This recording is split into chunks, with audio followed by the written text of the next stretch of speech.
¿Alguna vez te has sentido tan intrigado por un lugar que, a pesar de saber que puede ser peligroso, decides arriesgarlo todo? Yo sí.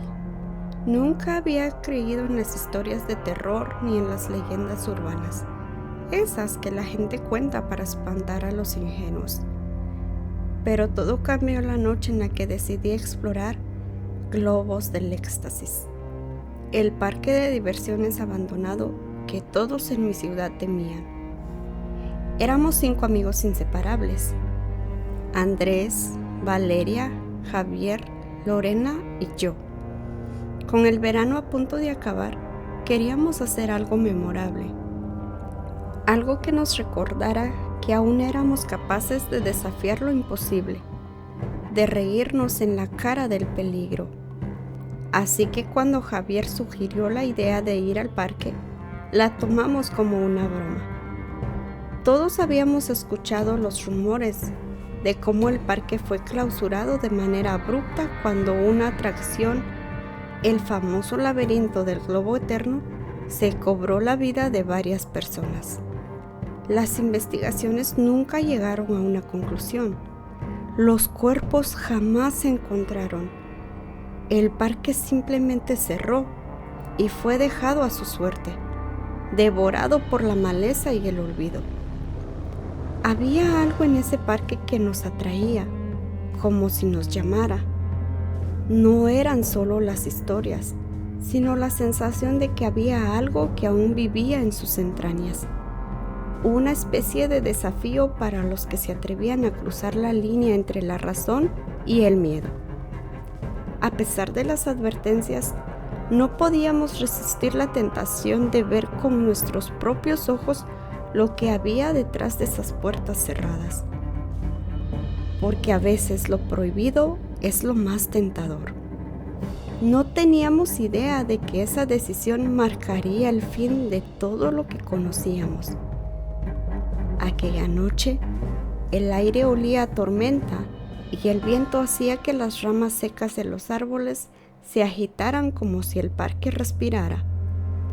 Cuando llegamos a la verja, el óxido y las telarañas parecían confirmar que el lugar había sido abandonado durante años. Nos colamos a través de un hueco en la cerca, sintiendo la adrenalina y el miedo mezclados en partes iguales.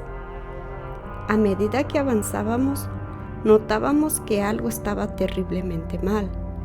Las luces del laberinto del globo eterno, la atracción más icónica del parque, aún parpadeaban con un brillo tenue, como si no quisieran apagarse. Pero nadie más estaba ahí. No había ruido, ni siquiera el sonido de nuestros pasos parecía normal.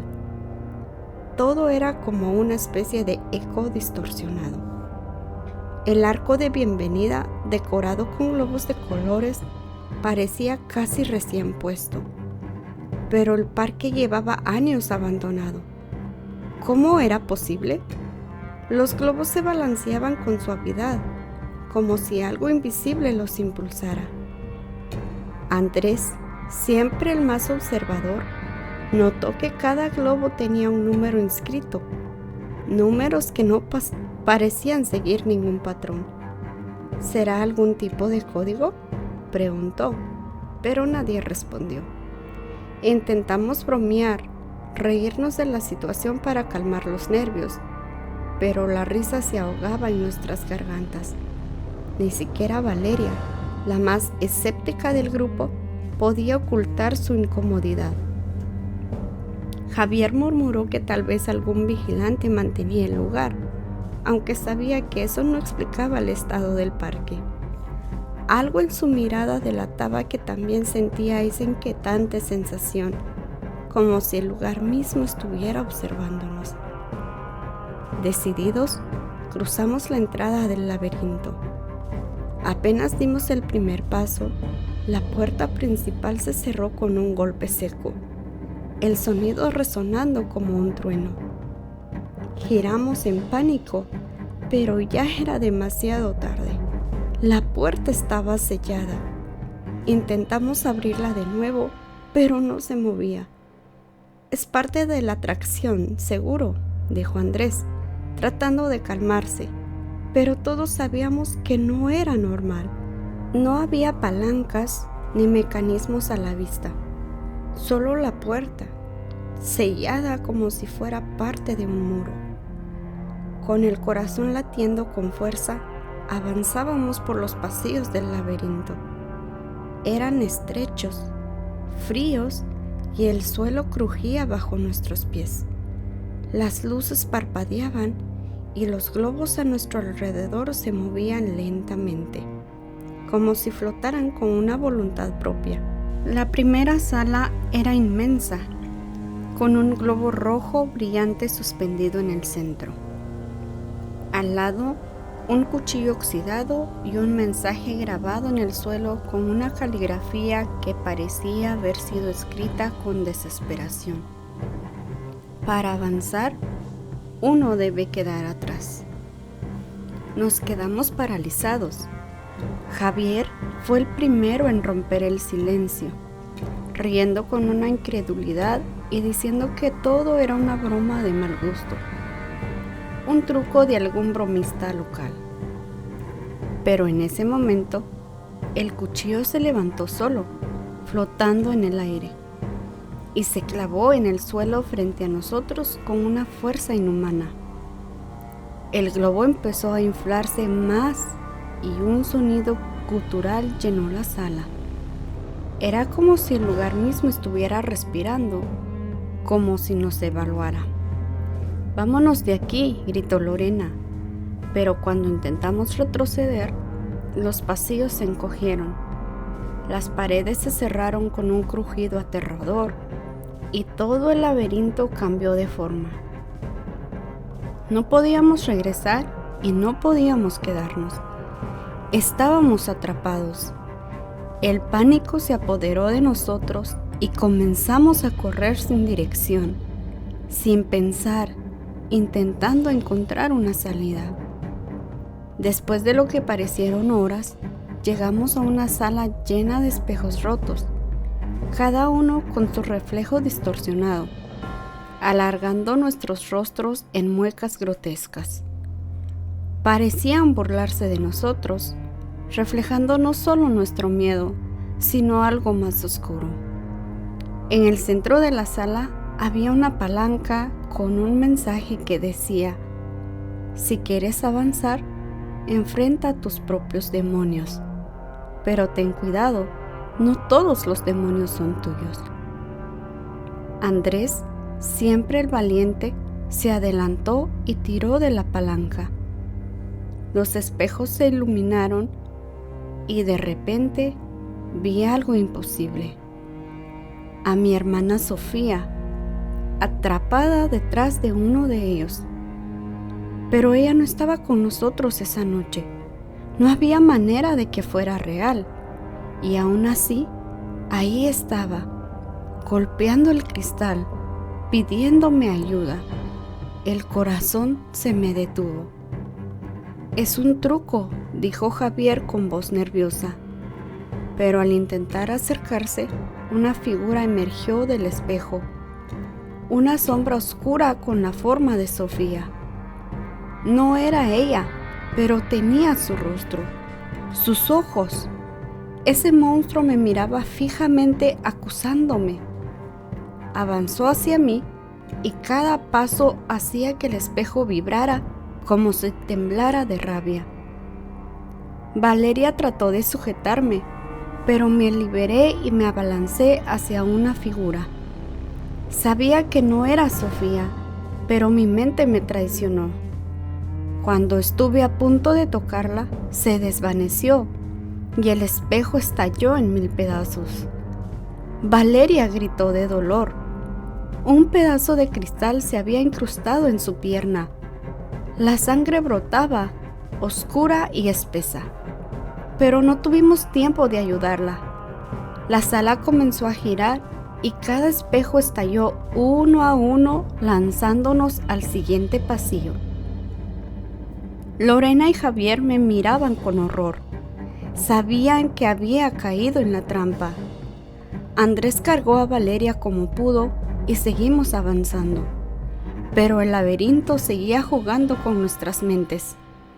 En cada esquina veíamos rostros conocidos, personas que habíamos perdido o traicionado. Escuchábamos sus voces, gritos, llantos, todos pidiéndonos que nos rindiéramos, que nos quedáramos con ellos. «Esto no es real», gritó Javier desesperado. Pero entonces algo inesperado sucedió. El nombre de Javier comenzó a aparecer en los globos que colgaban del techo. Primero 1, luego 10, luego cientos, todos con su nombre escrito. Los globos colgaban como una lluvia macabra, cada uno de ellos mostrando el nombre de Javier en letras negras y deformes. El ambiente se tornó opresivo, como si el aire mismo pesara sobre nosotros. Podía ver la confusión y el pánico en sus ojos, pero antes de que pudiéramos procesarlo, los globos empezaron a descender lentamente hacia él. «No los toques», gritó Lorena, pero era demasiado tarde. Javier alzó la mano y tocó uno de los globos. El globo estalló en un chasquido seco y en ese momento Javier se dobló de dolor. Cayó de rodillas llevándose las manos a la cabeza. Un grito de agonía salió de sus labios, como si algo dentro de él se estuviera desgarrando. Los demás globos comenzaron a estallar en cascada. Cada explosión era un golpe que lo sacudía de pies a cabeza. Su cuerpo convulsionaba como si una corriente eléctrica lo recorriera. Intentamos acercarnos, pero el suelo bajo nuestros pies se fracturó, separándonos de él. Una especie de grieta negra se abrió, dividiéndonos en dos grupos. Andrés, Valeria y yo de un lado, y Javier y Lorena del otro. «Déjenlo en paz», gritó Lorena, lanzándose hacia él. Pero antes de que pudiera llegar, un último globo explotó, lanzando a Javier hacia atrás. Lo vi caer de espaldas, completamente inmóvil, con los ojos abiertos y fijos en el techo. «¡No! ¡Javier!». Su nombre resonó en la sala, pero él no respondía. Lorena se arrodilló a su lado, llorando y sacudiéndolo. Pero Javier no reaccionaba. Su cuerpo parecía haber quedado en un estado catatónico, con una expresión que no olvidaré nunca. Una mezcla de terror absoluto y resignación. Mientras Lorena intentaba despertarlo, algo extraño comenzó a suceder. Los globos que aún quedaban en la sala empezaron a cambiar de color, de negro a un rojo intenso, pulsando como corazones. Luego, sus nombres comenzaron a aparecer en los globos: Lorena, Andrés, Valeria, Rodrigo y mi nombre. Era como si el laberinto estuviera eligiendo a sus próximas víctimas. El suelo bajo nosotros volvió a cambiar. Las paredes se movieron y el laberinto nos arrastró, cada uno hacia una dirección distinta. Andrés y Valeria se desvanecieron en un pasillo que se cerró tras ellos con un golpe seco, dejando solo a Lorena y a mí con el cuerpo inerte de Javier. De repente, la sala en la que nos encontrábamos se transformó. Ahora estábamos en una cámara circular, iluminada por una luz tenue y parpadeante. En el centro había un trono hecho de globos entrelazados, como si una araña gigante los hubiera tejido en forma de grotesca. Parecían latir como si estuvieran vivos. En la pared, un mensaje grabado en letras doradas decía: «Solo el rey del laberinto puede decidir el destino de los demás». Siéntate y elige. Uno vive, uno muere. Miré a Lorena, quien seguía abrazando a Javier, su rostro lleno de lágrimas y desesperación. No entendía qué significaba todo eso, pero una parte de mí sabía que, de alguna forma, Javier estaba conectado a esa frase. ¿Podría él ser el rey del laberinto? ¿Había caído en una trampa que no comprendíamos? Rodrigo, no sé qué hacer. No puedo dejarlo aquí, murmuró Lorena, su voz apenas un susurro. Me acerqué lentamente al trono, sintiendo el peso de cada paso. Algo me empujaba hacia adelante como si el mismo aire me arrastrara.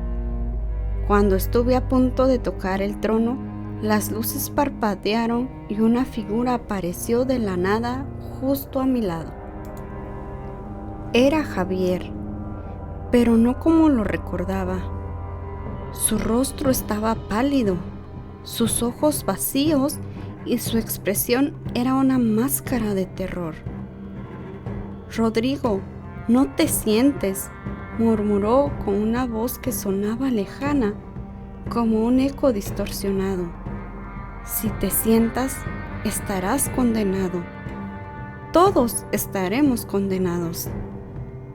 Dio un paso hacia atrás y comenzó a desvanecerse. Javier, ¿qué quieres decir? Explícate, grité tratando de alcanzarlo, pero sus dedos se disolvieron en humo negro. Antes de desaparecer por completo, murmuró una última advertencia. El laberinto no quiere que salgamos, quiere que alguien se quede, quiere que alguien se convierta en el guardián. Lorena me miró con pánico en los ojos. No podemos dejar que esto continúe, Rodrigo. Debemos hacer algo. Debemos terminar con esto. Respiré hondo y miré el trono. Parecía latir con vida propia, como si estuviera esperando que alguien se sentara en él. Un sentimiento oscuro y pesado se instaló en mi pecho. Sabía que lo que Javier había dicho era cierto. Si alguien se sentaba, se convertiría en el próximo rey del laberinto, el guardián de este lugar maldito. No hay otra forma, ¿verdad? Murmuré, más para mí mismo que para Lorena. Ella negó con la cabeza, sus lágrimas corriendo por su rostro sucio. No, pero si alguien se sienta, tal vez los demás puedan salir. ¿Y quién se quedará? Le pregunté sabiendo la respuesta antes de que ella siquiera pudiera formularla. Ella miró a Javier, aún inconsciente en el suelo, y luego me miró a mí. No puedes ser tú, Rodrigo. Fuiste quien nos sacó de todas las trampas hasta ahora. No puedes quedarte atrapado aquí. Caminé hacia el trono, mis manos temblando. El aire alrededor de mí parecía volverse más denso, más opresivo, como si el laberinto mismo estuviera presionándome, empujándome a tomar la decisión. No, Lorena, esto es lo que quiere el laberinto, que peleemos entre nosotros, que nos traicionemos. Si alguien se convierte en el guardián, no saldrá, pero lo demás tampoco lo harán. Ella se quedó en silencio, procesando mis palabras, y luego asintió lentamente, como si finalmente comprendiera. Entonces, ¿qué hacemos?, preguntó con voz temblorosa. Pensé en nuestros amigos, Andrés, Valeria, Javier, en cómo habíamos llegado aquí, riendo y bromeando, sin idea de lo que nos esperaba. No podía simplemente dejarlos a su suerte, pero no había una respuesta correcta. El laberinto nos había puesto en una situación en la que no había ganadores. Nos quedamos juntos, dije finalmente con una determinación que no sabía que tenía. Si el laberinto quiere que elija, no le daré esa satisfacción. No me sentaré en ese trono. Nadie lo hará. Lorena me miró como si estuviera loco. ¿Y entonces qué? ¿Morimos aquí? Prefiero morir como yo mismo que vivir atrapado en esta pesadilla, respondí con firmeza. Si no elegimos, no puede controlar a ninguno de nosotros. Tal vez, solo tal vez, eso sea lo que nos dé una oportunidad. Tomados de la mano, miramos el trono una última vez. Su pulsación se volvió frenética, como si se diera cuenta de que no íbamos a jugar su juego. El laberinto a nuestro alrededor comenzó a cambiar. Las paredes vibraron, el suelo se partió y un rugido gutural resonó, como si todo el lugar estuviera gritando de rabia. Cerré los ojos esperando lo peor. Cuando abrí los ojos, estaba en la entrada del parque, solo. La policía me encontró días después, vagando sin rumbo por el bosque cercano. Me dijeron que el parque llevaba más de 20 años abandonado, que no había rastro de mis amigos en ningún lado. Intenté explicarles lo que había sucedido, pero nadie me creyó. Dijeron que estaba en shock, que todo había sido producto de mi mente. Pero yo sé la verdad. El laberinto no es solo un lugar físico, es una prisión para almas. Y Javier se quedó allí. Han pasado años desde esa noche, pero cada vez que cierro los ojos, regreso al laberinto. Puedo oír los globos inflarse, escuchar las risas distorsionadas y sentir los susurros llamándome por mi nombre. Sé que algún día volveré, porque el laberinto nunca deja ir a sus prisioneros. Si alguna vez piensas en entrar a ese parque, piénsalo 2 veces, porque aún puedo escuchar la risa de los globos en el viento, susurrando mi nombre. Y sé que el laberinto no ha terminado conmigo.